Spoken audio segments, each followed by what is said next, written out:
Bismillahirrahmanirrahim. Assalamualaikum warahmatullahi wabarakatuh. Salam sejahtera. Terima kasih sahabat-sahabat semua kerana sekali lagi memilih untuk bersama dengan saya Hasrizal di dalam vlog kita pada kali ini. Nampaknya musim terkujuh kali ini hadir dengan ujian yang cukup berat, terutamanya bagi kawasan-kawasan baru. Kawasan-kawasan baru yang saya maksudkan itu ialah kawasan-kawasan yang jarang dilanda banjir. Dalam Facebook saya yang tak besar mana tu, rasanya inilah kali pertama saya melihat bagaimana begitu ramai sahabat dan ahli keluarga sendiri yang terkesan dengan musibah banjir yang berlaku pada kali ini. Innalillahi wa inna ilaihi raji'un. Tak tahu nak kata macam mana kan. Tapi macam mana pun tidaklah hadir musibah kecuali ia hadir dengan hikmah, kerana semuanya datang dengan ketentuan Allah SWT. Mudah-mudahan hikmah dan kebaikan itu terzahir untuk dipelajari dan menjadi penguat bagi semua orang untuk kita bertahan dan terus bergerak ke hadapan, insyaAllah. Bukan sesuatu yang mudah untuk kita melabel sesuka hati bahawa apabila berlaku bencana seperti ini maka ini adalah petanda Allah murka, hukuman dan sebagainya, kan, jauh sekali. Tetapi alam ini dia tidak bekerja secara rawak. Dia ada sistem mengikut apa yang selalu kita sebutkan sebagai sunnatullah, yang mana Allah telah meletakkan peraturan kepada alam ini berkaitan dengan neraca ataupun keseimbangan. Misalnya di dalam surah Ar-Rahman, Allah SWT menyebut, auzubillahi minasyaitonirrajim, was-samaa'a rafa'aha wa wada'al mizan, dan langit itu Allah telah menegakkannya, meninggikannya dan diletakkan al-mizan, iaitu keseimbangan yang menjaga alam ini. Allah tatghaw fil mizan, supaya dengan mengetahui akan hakikat itu kita tidak bersikap melampau sehingga menjejaskan keseimbangan tersebut. Climate change bukanlah merupakan satu topik yang mudah untuk menusuk masuk ke hati kita, kerana sama ada ia kedengaran seperti topik sains ataupun isu-isu semasa. Dan mungkin salah satu daripada sebabnya ialah apabila kita bercakap tentang climate change, kita tak nampak diri kita sebagai penyebab kepada ia berlaku, maka ada pelbagai pihak yang boleh kita letakkan kesalahan, mungkin kepada kerajaan, industri dan sebagainya, kan. Jadi mungkin kerana itu susah untuk topik climate change ini dibawa untuk dibincangkan dari perspektif agama. Malah kalau kita tengok dalam satu artikel yang banyak tersebar dekat internet, kan, saya dapat melihat bagaimana ada diusulkan bahawa mengurangkan kelahiran kanak-kanak adalah cara yang lebih efisien untuk menangani masalah perubahan cuaca ekstrim di dunia pada hari ini. Jauh lebih berkesan daripada menukar kereta elektrik ataupun jadi vegan, vegetarian, menjaga tentang soal kitar semula. Dan sama seperti kebanyakan masalah lain yang berbentuk makro ataupun yang besar ni, penyumbang kepada terbentuknya masalah-masalah itu adalah faktor-faktor kecil dan individu. Dan ini amat susah, sebab kalau kita fikirkan, kalau kita seorang secara individu berubah tapi orang lain tak berubah, tidak ada apa-apa yang berubah. Dan apabila kita terperangkap dalam dinamik yang sedemikian rupa, kita berada di persimpangan, sama ada kita nak teruskan perubahan ataupun lantak je lah, kan.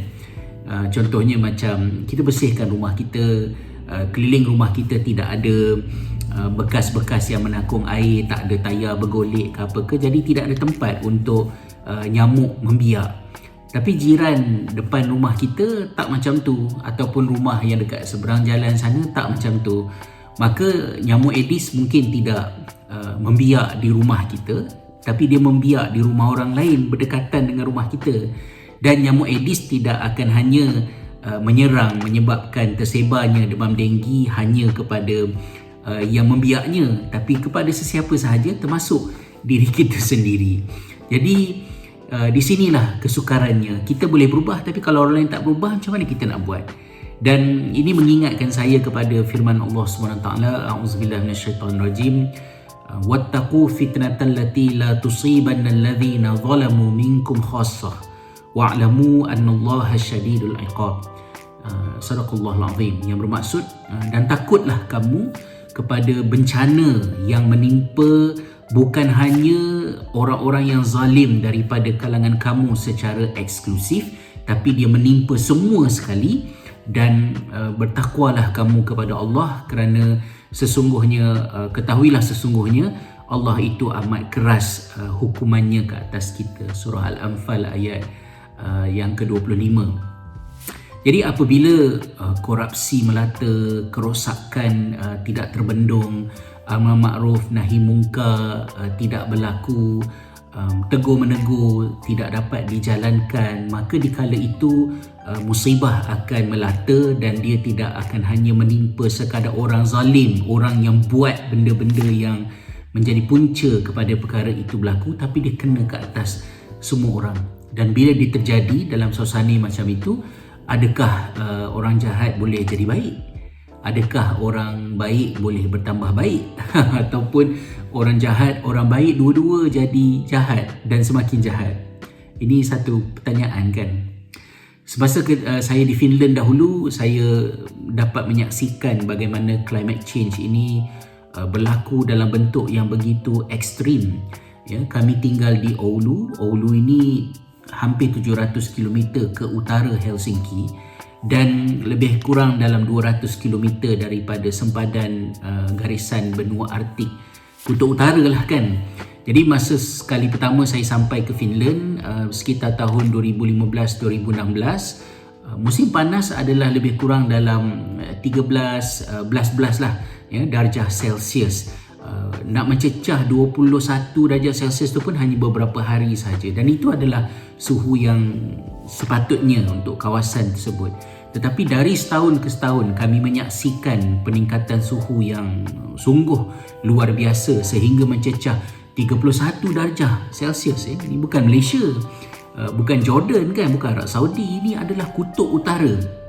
Dan bulan Jun 2020 yang terbaru ini telah mencatatkan suhu yang tertinggi dalam sejarah di kutub utara, iaitu mencecah sehingga 38 darjah Celsius. Jadi macam mana dengan perubahan yang begitu ekstrim ni? Kami memang sangat menderita lah ya di rumah, kerana rumah-rumah kami tidak dibina untuk cuaca yang sedemikian rupa. Tingkap terlalu kecil untuk pengudaraan berlaku. Nak tidur kat luar, nyamuk banyak pula pada musim panas dekat Finland kan. Jadi macam mana kita nak buat untuk menyedarkan masyarakat agar sama-sama mengubah cara hidup dan sikap kita terhadap alam sekitar? Saya sesungguhnya tak tahu macam mana kan. Tapi banyak keputusan besar dan kecil dalam hidup kita sekarang, mungkin kita dah boleh mula untuk mengambil kira faktor climate change secara serius. Baru-baru ini, masa kami dalam proses untuk membeli rumah di Ireland ini, salah satu daripada rumah yang berpotensi untuk kami beli itu, harganya jauh lebih murah, 30,000 euro lebih murah daripada satu lagi pilihan, dan spesifikasinya juga jauh lebih baik sesuai untuk keluarga besar macam kami lah. Rumah itu murah kerana dia berada di kawasan kampung yang jauh daripada tempat kerja dan sekolah anak-anak, tapi masih doable kalau nak duduk kat situ. Tapi saya usulkan dalam perbincangan dengan isteri saya agar kita tak pilih rumah tu sebab lokasinya. Bukan kerana dia di kampung, tapi kerana lokasi yang istimewa. Istimewa sebab diiklankan pada ketika itu rumah ini special kerana dia letak berdekatan dengan Grand Canal. Jadi kiranya dia dekat dengan kawasan rekreasi, kawasan yang cantik, dan menjadikannya boleh kita katakan macam agak eksklusif lah.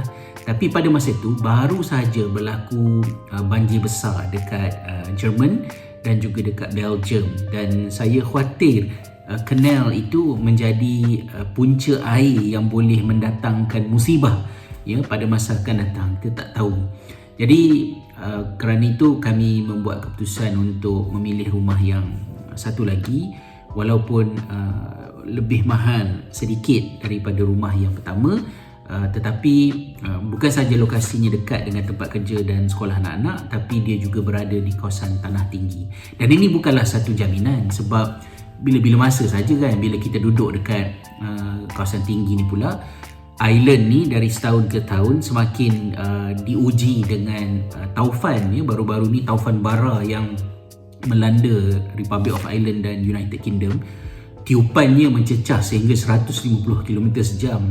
Cuma saya rasa risiko bencana kerosakan akibat taufan itu tidaklah seperti risiko banjir seperti yang saya sebutkan tadi. Kemudian dalam hal soal pelindungan diri, harta benda, rumah, tentang aspek takaful, insurans pun, faktor-faktor bencana alam tu harus diambil kira secara yang lebih serius kerana keadaan yang semakin membimbangkan.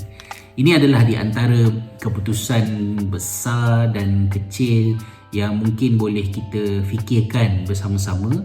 Manakala tentang soal gaya hidup tu agak susah lah, sebab saya pun tak pasti adakah saya mampu melakukannya ataupun tidak.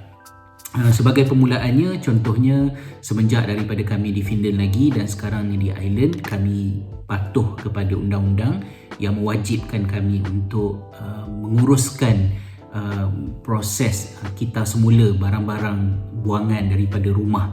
Jadi kami kena sistematikkan betul-betul, ikut betul-betul barang-barang kena dalam kategori biodegradable, recycle, kemudian general waste. Jadi kalau macam kita beli susu, bila susu dah habis, kita kena basuh dulu botol susu tu dan keringkan, kemudian masukkan pada bahagian yang recyclable kan. Dan kemudian sisa-sisa makanan, bekas-bekas yang biodegradable dimasukkan ke satu tempat yang berasingan. Yang itu kita boleh buat lah. Kemudian minyak masak mestilah dibotolkan, dikumpulkan di dalam botol dan dihantarkan ke pusat buangan yang dikhususkan untuk benda ni tadi. So itu dari segi makanan, sisa buangan. Dari segi barang-barang elektrik pula, contohnya bila mana kami perlu membeli beberapa gadget, contohnya macam iPad untuk sekolah anak-anak, saya akan cuba dahulu untuk melihat kalau boleh dapatkan option yang baik di refurbish.ie. Kita beli barang second hand yang telah refurbish.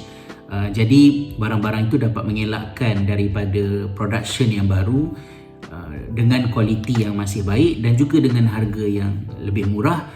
Masih juga ada warranty satu tahun.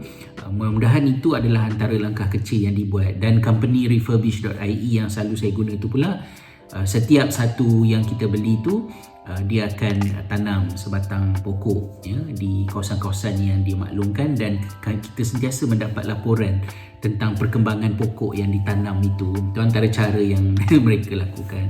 Nak pergi lebih jauh lagi, ada benda di sebalik tabir ke apa ke, saya tak tahulah. Saya berpegang kepada apa yang zahirnya diiklankan.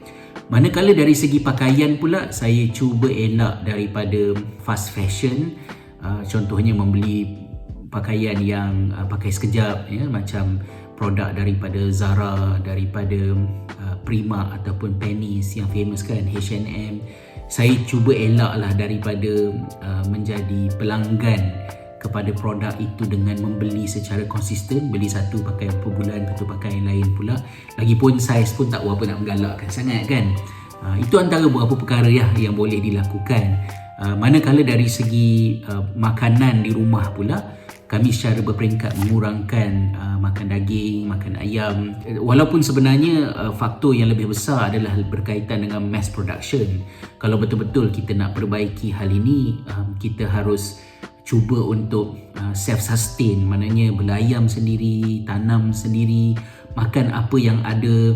Itu antara benda-benda kecil lah yang kami cuba lakukan di peringkat kami. Dan saya kongsikan dalam video ini dengan harapan mungkin ada sebahagian daripada anda yang menonton rakaman saya ini tergerak juga untuk berfikir melakukan satu perkara, walaupun kecil macam mana sekalipun, tapi kita mulakanlah. Kalaupun tidak memulihkannya ke arah yang lebih baik, Tak tahulah boleh ke tidak, sekurang-kurangnya memperlahankan kerosakan dan kehancuran demi untuk memberikan kehidupan masa hadapan yang lebih bearable lah, yang boleh ditanggung khususnya oleh generasi anak-anak kita kan. Walaupun musibah yang terjadi ini mungkin bukan salah kita secara peribadi, tapi dia tidaklah menghalang kita daripada melakukan muhasabah terhadap apa yang diperingatkan oleh Allah Subhanahu wa taala. Misalnya firman Allah Subhanahu wa taala, a'udzubillahi minasyaitonir rajim, zuharal fasadu fil barri wal bahr